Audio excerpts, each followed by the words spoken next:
Ni ukweli usiopingika kwamba linapokuja swala la usajili kwa upande wa wekundu wa Msimbazi Simba wanakuwa hawana utani kabisa, na tayari wamekwisha kuanza kuingia sokoni kuweza kutafuta baadhi ya wachezaji ambao watakuja kuongeza nguvu katika klabu yao, kwa maana ya klabu ya wekundu wa Msimbazi Simba. Kama tunavyojua ni kwamba msimu ujao wataenda kushiriki michuano ya CAF Champions League chini ya kocha wao mkuu Fadlu Davids. Na tayari wamekwisha kuanza kuwafuatilia wale wachezaji ambao wanawahitaji kunako klabu hiyo ya wekundu wa Msimbazi Simba. Na raundi hii moja kwa moja wekundu wa Msimbazi Simba wameenda kubisha hodi pale kunako ligi kuu ya pale nchini DR Congo.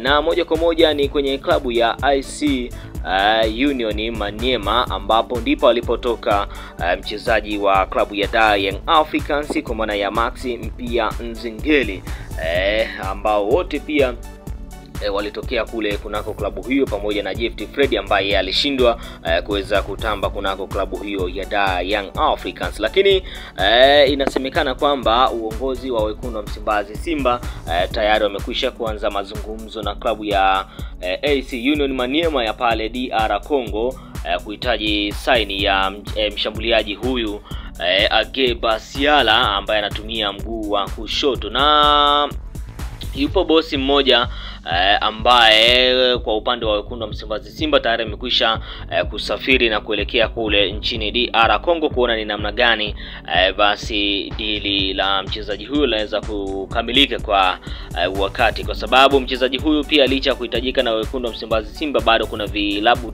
tofauti ambavyo vinahitaji saini yake, hasa vilabu kutoka nchi za Uarabuni. Lakini pia kulingana na CEO wa klabu hiyo ya AC Maniema ni kwamba anasema yupo bosi wa wekundu wa Msimbazi Simba ametutafuta, anamtaka Age, na tumewapa majibu yetu, pesa ambazo wanatakiwa kutupa ili tufanye biashara.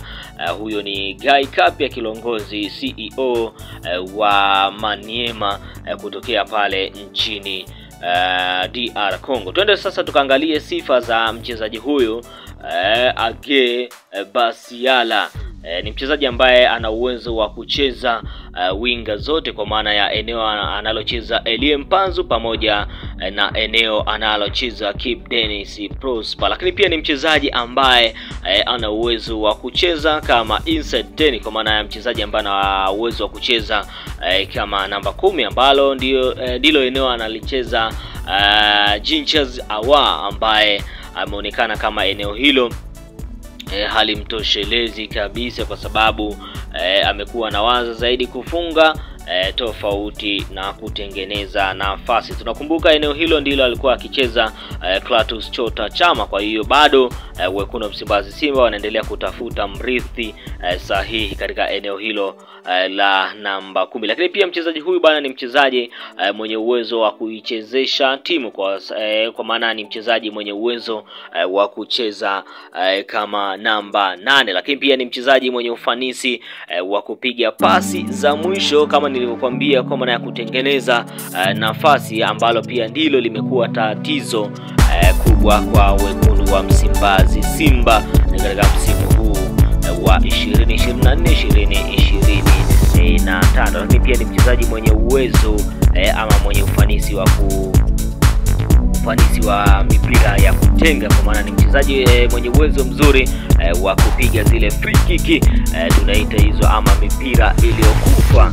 Tunajua mpaka hivi sasa kunako klabu hiyo ya wekundu wa Msimbazi Simba mwenye jukumu la kupiga mipira hiyo ya kutenga ni Jinchaz Awa, lakini pia ameshaonesha ni namna gani ana uwezo wa kuipiga hiyo mipira iliyokufa, licha ya kuwa sio kwa kiwango kile kikubwa ambacho watu wengi hutegemea